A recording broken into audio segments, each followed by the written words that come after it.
this show is so good.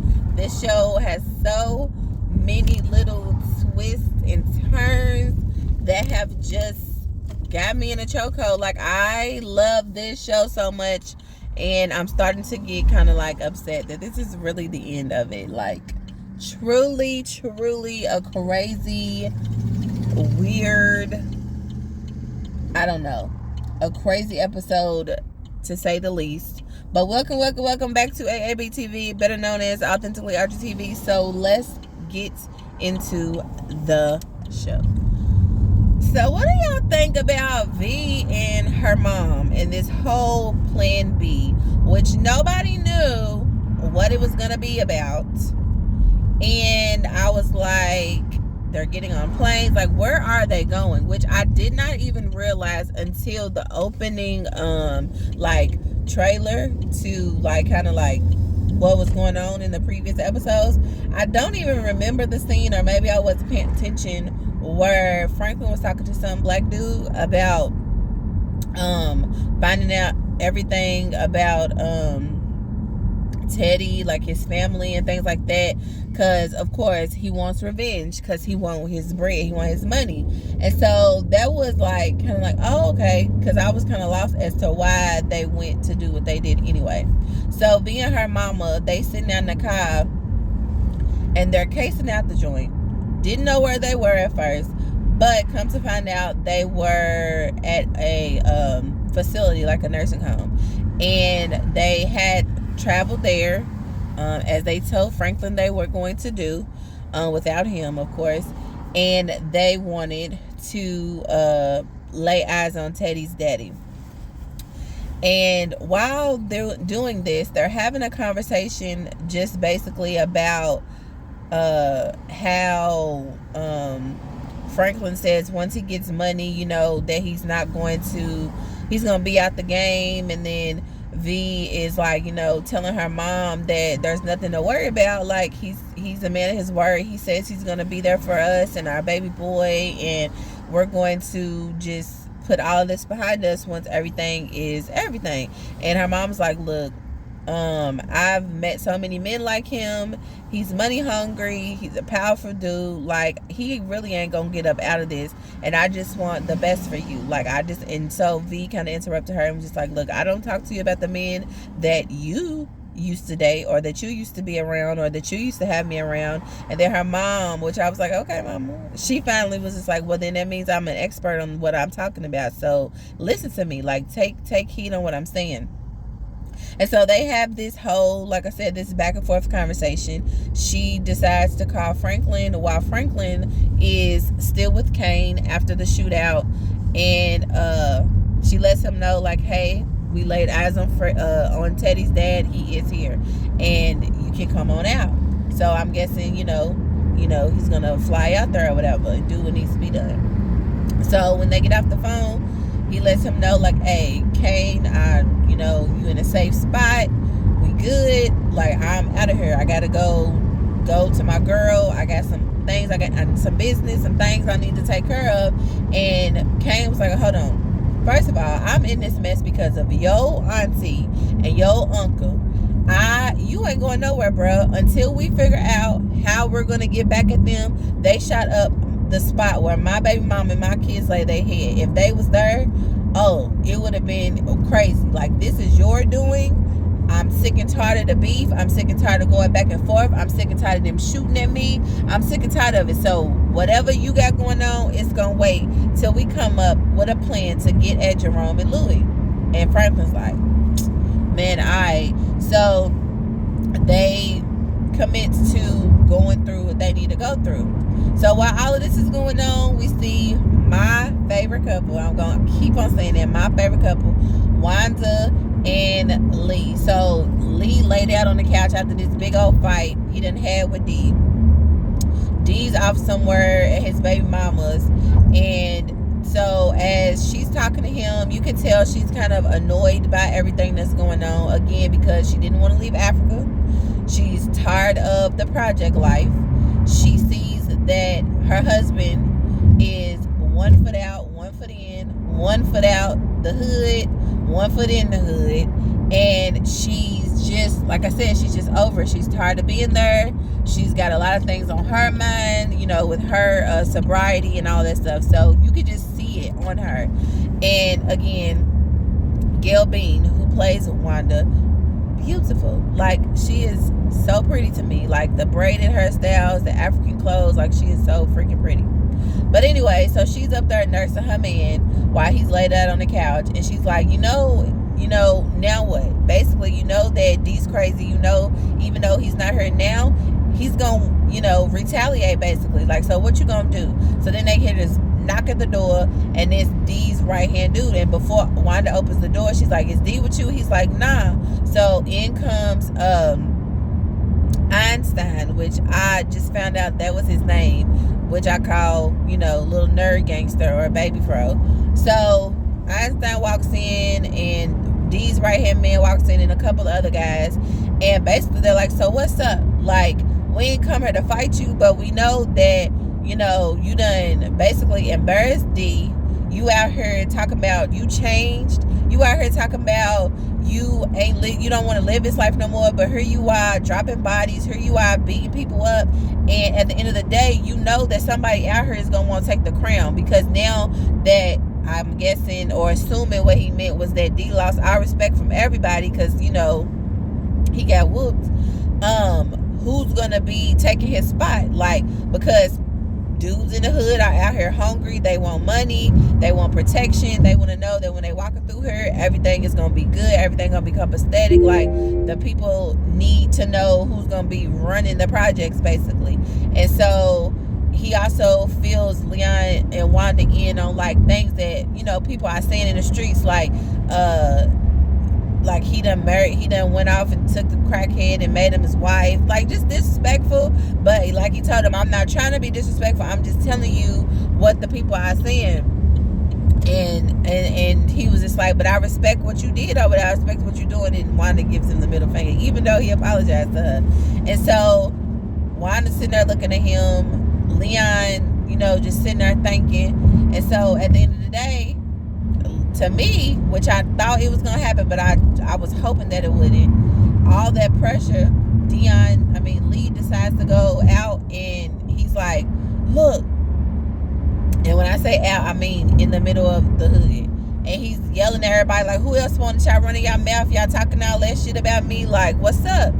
Ain't nobody saying nothing. They just looking at him, and he lets them know, like, I run it now, basically. Like, he's taking the crown. He's gonna be the one to do it, because like I said, these boys is like, what you gonna do? Like, you just gonna let somebody come in and take over? Like, somebody gotta do something. And by that being done, we see again Wanda standing there by herself, just looking disappointed, just looking upset, because she sees, like, we not supposed to be living this life no more. But then again, the pressure built up inside of Leon. Like I said, he had one foot in the hood, one foot out the hood. It's like, I gotta do what I gotta do. Like, I'm here now. Like, this is all I know. People trying me. I'm tired of the way things are going. Like, I'm taking over. And basically it's like, y'all work for me now. And I'm like, dang it. I wanted him to get up out of there. I didn't want him to get so beside himself to where now he feels like he don't got no other choice, because there's plenty of other choices. But that's just a part of the game. Like, he's literally becoming a product of his environment again. And also, along with the pressure that people is putting on him, asking him what he's gonna do. Like, and of course, you ain't gonna want to walk around like you just King Tut, and then all of a sudden you back down, and then people ain't gonna respect you. So that's another, like, thing. So I was just like, dang it, poor Lee. And even more so, poor Wanda, because she's on edge. She's at the shelter with Mama Saint, snapping on people because she's just stressed out. And I was just like, and she had to have that one-on-one talk again with Sissy, because she's just like, I don't know what to do. I don't know what to do. But she told her, like, you know, I look up to you because you like to keep your family together. You like to keep your family straight. And this is this conversation is literally coming off the back of a conversation that Mama Saint had with Franklin, that about her leaving and getting away because of the beef, because of the violence going on, and he didn't want anything to happen. He didn't want no retaliation to happen to his mama. And she's like, I'm not running, I gotta do this, I gotta do that. And he's like, no, you need to leave, can you please at least think about it? So while she's got that going on with her son and her choices that she gotta make, Wanda's talking to her like, you keep your family together, like you strong, you do this, you do that. And she's like looking off to the side like, girl, only if you knew. But then she tells Wanda that she admires her for her strength to keep herself sane in the midst of all the things that is going on, to keep herself strong, and she hasn't folded. You know what I'm saying? So I was like, that mentorship, I guess, and that admiration, it really does something for Wanda, and I know that it really did something for Mama Saint. So I was glad that they have each other, and I'm glad that Wanda does have that outlet, because she doesn't have anybody. Like, it's like Lee is back to his like grimy self again, kind of. And not that he's pushing her away, but I was thinking, maybe she's gonna get so fed up that she decides to leave him. What do y'all think? Because it's like he's already made his choice, All right, now Gustavo. Gustavo is stressed, y'all. Stressed to the freaking max. So he finally goes home to his girl, sneaks in, and she's like, what are you doing here? They have a conversation. He fills her in about Teddy, fills her in about the murder for hire dude. Fills her in about him working with the DEA, and the CIA as well. Everything that the murder for hire dude told him at the bar. And he's basically like, look, you're going to have to go into witness protection. We're all going to have to go into witness protection. And she's like, no, I refuse. Like, I refuse. I love where I basically, like, I love where I stay. Like, I don't want to have that type of life. I don't want nobody on my back. And he's like, you're not listening to me. I'm not asking you. I'm telling you that you are going to have to go to witness protection. And she's like, no, I want a good life where I don't have to look over my back, and you're going to give it to me. And he's just like, oh my gosh, like, will you please just do what I tell you to do? But she's standing 10 toes down on her decision. And she's like, you made this mess. I did not. So as that goes on, we see that Teddy is talking to the other CIA guy that he works with, and he's basically having a conversation about the guy that he saw talking to Gustavo, which, I call murder for hire dude. And he's like, he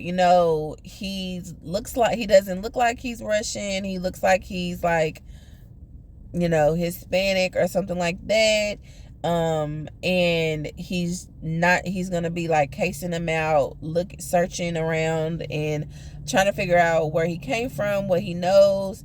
And they're basically just trying to figure out who he is. So then Teddy and Gustavo, they meet up, and he lets him know, like, yeah, I saw you at the bar with dude, like, who is he? So Gustavo is just like, tells him everything that the dude at the bar told him. And he's like, we're gonna figure out, like I said, we're gonna figure out who this guy is. And at the end of the day, that's exactly what they do. And even before Teddy and Gustavo had their conversation, when Teddy was talking to the other CIA guy, he was like trying to see if Gustavo would turn, trying to see if, knowing that he's working with the DEA and all of that stuff, like, would he give up Teddy? Would he, like, turn him in and all the other stuff? So I think that's why Teddy was, like, even more suspicious and taking pictures and all of that stuff. And so, like I said, eventually they figure out who it is.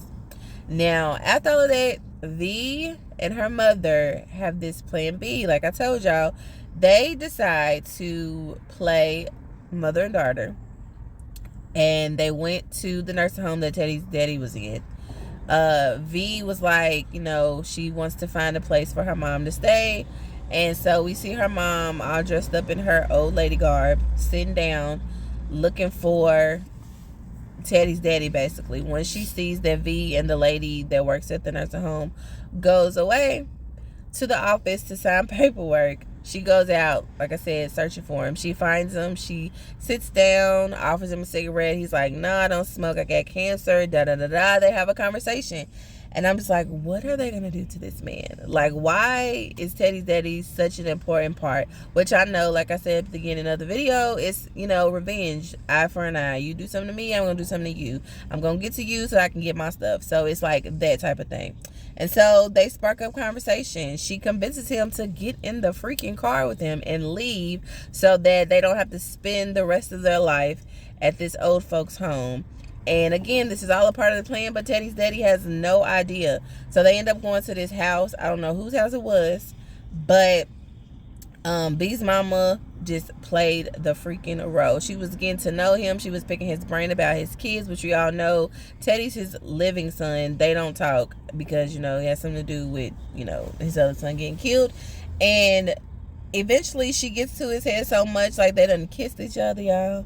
He done start smoking cigarettes again. He's just like feeling so good. He feeling so free. And I was like, B's mama is a work of art for doing that. Like she literally like played the role to a T.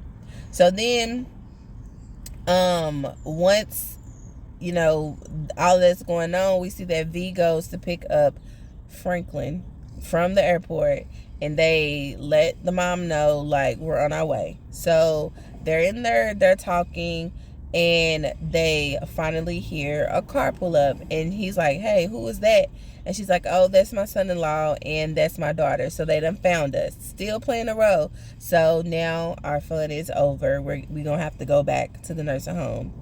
Oh, but what a tangled web of lies that was, y'all. Because what happens next was insane. So Teddy done broke into Murder for Hire's house. They done cased his place, got his people in place, and Murder for Hire dude got this whole little routine about how he leaves his house in order for him to know when he returns home if anybody had been there. And so Teddy goes in once he leaves, and he's searching this place. He's really not finding anything, but like I said, he really wants to know who this guy is. And so he decides to go look in like somewhere near like the ceiling. He seems like a bookshelf, and he finds all of these magazines, which are of naked men and all of that stuff, because y'all know he introduced us to his partner or whoever that guy was, and we found out that Murder for Hire dude was gay. And so he takes the information that he gets back later on in the episode to his CIA dude and to Gustavo, and lets him know, like, dude's gay, and he's believing that he works for KGB, which I had to look that up because I was like, what is KGB? And I think it's like some type of spy or whatever. And he's just like, they're like all shocked to learn all this information. And also, while Gustavo was talking to Teddy, and Teddy let him know, like, hey, I know, you know, the DEA is coming, da da da da. I done moved all the stuff, all the product up out the warehouse. And so that also is a stressor for Mr. Gustavo, because he has to call the DEA, and like, as they're literally preparing to raid the warehouse, he calls and lets them know, hey, y'all gonna have to stop because he's done moved all the stuff. And they're like, what? Word? And he's like, I don't know, just you're not gonna be able to go through the plan. So that part was done. So as I said before, V and Franklin, they pull up to the house and they basically interrupt the party, as Franklin said. And he gets on the phone and is like, I'm going to go and check in with whatever. It's whatever lie he done told. But really, y'all, he's calling Teddy and lets Teddy know, like, I got your daddy. And it just goes downhill from there. We also see that, you know, Kane's boys want to find out where Louie is, get back at Jerome and all the other stuff. So remember when she was at the ranch with the horses, they go there and they figure out like her schedule and her routine of when she comes there and how long she stays there and all of that. And they mentioned that Kane wants her alive. So I'm like, oh my gosh, they about to kidnap Louie and do God knows what to her. And at the same time, we have a conversation between Louie, Jerome, and D. And D's like, look, Leon done came through. Now he talk about he's running the hood. Like, you better get your nephew, you better get your boy. But also, I don't want y'all to sell anything to him. I want y'all to starve him. I don't want y'all to work with him or nothing, because that's gonna be my get back to him. And then I'm gonna put him in a box, basically. And they just sitting there like looking at him, and Jerome basically tells him like, it ain't none of our business. We not getting in between nothing. That's how we make our money. That's who we working with. Sorry for your luck. So then D cusses him out, calls Louie a bitch, like all type of stuff. And so Louie gets all up upset, and Jerome tells her like, hey, like, get out. And so he has a conversation. I was like, ooh, because y'all know he been a little bit crazy too. So he has a conversation with D on some OG stuff, like it's too much killing in the streets. These people out here is a die, like is really willing and ready to die about this game. Like, we the OGs in it, like we the last of a dying breed. Like, we're not gonna, we don't have to take it there. Like, and D's like, no, I ain't none of it. Like, I want what I want, and I'm gonna take care of Leon. So I ain't heard nothing you gotta say. And he walks out. And then we see like Jerome is like upset. He's just upset, but you can tell he's upset because he's tired too. He's tired of the back and forth with the violence. He's tired of being in this like huge beef with his nephew. He's tired of Louie. Like, he's just tired of them like going back and forth. Like, the game is not the same, basically. As time goes on, it's not the same. So he decides to leave. And Louie's like, where are you going? Like, you can't be out here by yourself. You need security with you. He's like, ah, man, forget all of that. So he goes, and he wants, he's wanting to go chop it up with a friend at the auto shop. And, he's just noticing the difference. Like, his friend was in the game, but he got out of it, took the money, and made something more positive of himself. And his friend is just like, I'm glad you're here, but I'm busy. Whole time he only had 2 cars there. He didn't want no dealings with Jerome. And Jerome was feeling that like later on in the day, because he was hanging out there or whatever. Even though they was like ha and catching up and stuff, he could tell like dude didn't want him there. He wanted to have a upstanding business, and he didn't want no trouble because he got kids and a woman to go home to. He got stuff that he needs to live for, knowing that Jerome is out here reckless and in the game and really don't. Because what sparked their attention also was that a car kept on riding by. So Jerome went to the trunk and got the gun. He's like, no, you're not doing that here. Like, you need to go.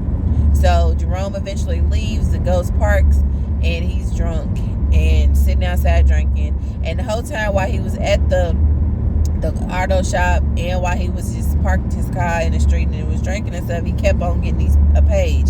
He just threw the page in the garbage. And I was like, yeah, he's really in his feelings. Because if y'all remember, he wanted to get out. He wanted, like, after all that stuff that went down with Peaches, like, he wanted to have this, like, calm demeanor. He was tired of fighting then. He was tired of it. But that the money, like I said, the power, all of that, got him right back into it. And then now that everything is changing still, like I said, the game is not the same. He's tired of it. I can tell he wants to get out.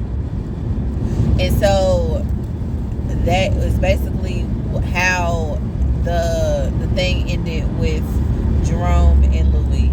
Don't know who was paging him. My assumption is that it was Louie trying to figure out where the heck he was at, because like I said, he just stormed out on her. But we never know. And so we're back at the house with V, her mama, Teddy's daddy, and Franklin.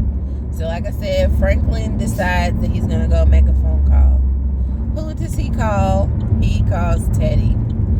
While Teddy is having a conversation with the other CIA guy and Gustavo, the phone rings. He sees that it's a Kansas area code, which of course that's where he's from, and he knows that's where his dad is. He's surprised that the area code is calling anyway, but he answers and is shocked to hear on the other end that it's Franklin. So Franklin is like, you know, I got something of value to you. He's like, what you talking about? Then he's like, basically lets him know, like, look, I got your daddy. You don't believe me? You can call this nursing home and let them know, like, and ask them where your daddy is. And so Teddy's on the other end, like, lightweight speechless, but he's like, well, if you would have really did your research, you would have known I don't talk to him. I'm not close to him. So you're going to have to come harder than that. Like, you didn't even have to go and take my dad. Like, it's a process to get your money back. Like, it's going to be harder for me just to give it to you. I can't do it. And Franklin's like, I don't want to hear none of that. Like, he's giving him all of these demands. And he's like, I'm not playing with you. I want my money. Wire it to me. Transfer it to me. However you going to do it. Like, I want my money. Or, like, your daddy is gonna be dead. And he's like, look, you don't have to do this. Like, he's like, oh, you want to talk to your dad? You want to talk to your dad? So he walks to his daddy with the phone and literally cuts his daddy's throat. And it's like, you want to talk to your dad? And puts the phone up to the daddy while he's gurgling and dying in the middle of the floor. Being her mama shook, crying, like, what the heck is going on? Because he just did it so randomly, so smooth. Even I was just like, he don't even deserve it. It's like, what does he have to do with any of this? But like I said, I know it's an eye for an eye, but it's just like, it was so sad because the daddy literally had no idea. Like, he thought like he'd have made a friend, and here come Franklin's crazy self killing him. And he just had the knife, twisting it with the blood on it, twirling it. Again, making all these demands to Teddy. Like, look, you don't give me my money, I'm going to go to your girl. I'm going to go to your son. I'm going to make your life a living hell. I'm going to do this. I'm going to do that. I want my money. Again, Teddy's on the other end. Gustavo's looking like, what's going on? The other CIA dude is like, what's going on? And he's like, Dad? And I was just like, oh, this is sad. This is freaking crazy. Like, he didn't even have to do all of that. And then Franklin just hangs up the phone, and Teddy's like, he just killed my dad. Like, this is worse than I thought it was gonna be. Like, he just killed my dad. And then you just see Gustavo take the phone from him because Teddy's just like in such a state of a shock, which I was too, because I was like, again, the daddy didn't deserve all of it, y'all. Franklin has lost his mind. Then he tells V and his mama to get out, and then pours liquor all around and on his daddy, and sets the freaking house on fire and gets in the car and leaves. I'm like, what is going the heck on with Franklin Saint? Like, all money in the world, this man has lost his mind. All the money in the world. All the money in the world, I would never kill nobody for it. And that's just me. But sir, if you want your money back, how you think that's gonna work? Now he's gonna be even more like reluctant to give it to you. Then it's gonna be, he don't give you your money, you go do something else. He ain't gonna give it to you, you gonna go do something else. Again, just a vicious cycle of violence and innocent people just being brought into the situation. And I just don't know. I don't know what to think of Franklin anymore. Like, he's not thinking smart. He's not playing smart to me. He's just like giving himself like a trail that I think is going to end up backfiring on him. And I don't know. And then his mom, and then of course the conversation that V had with her mom about him and the type of dude he is, and the things that he does, and his greed and his power, and how it's just like turning him. It's just like, what is V gonna do? She's gonna have his own baby. Like, will she eventually like take her mom's side and leave? Because them witnessing literally him murder somebody, that's crazy. So freaking crazy. But that was the show. This show is a whirlwind, such a emotional roller coaster, y'all. But let me know what y'all think, and I'll see y'all next time. Peace.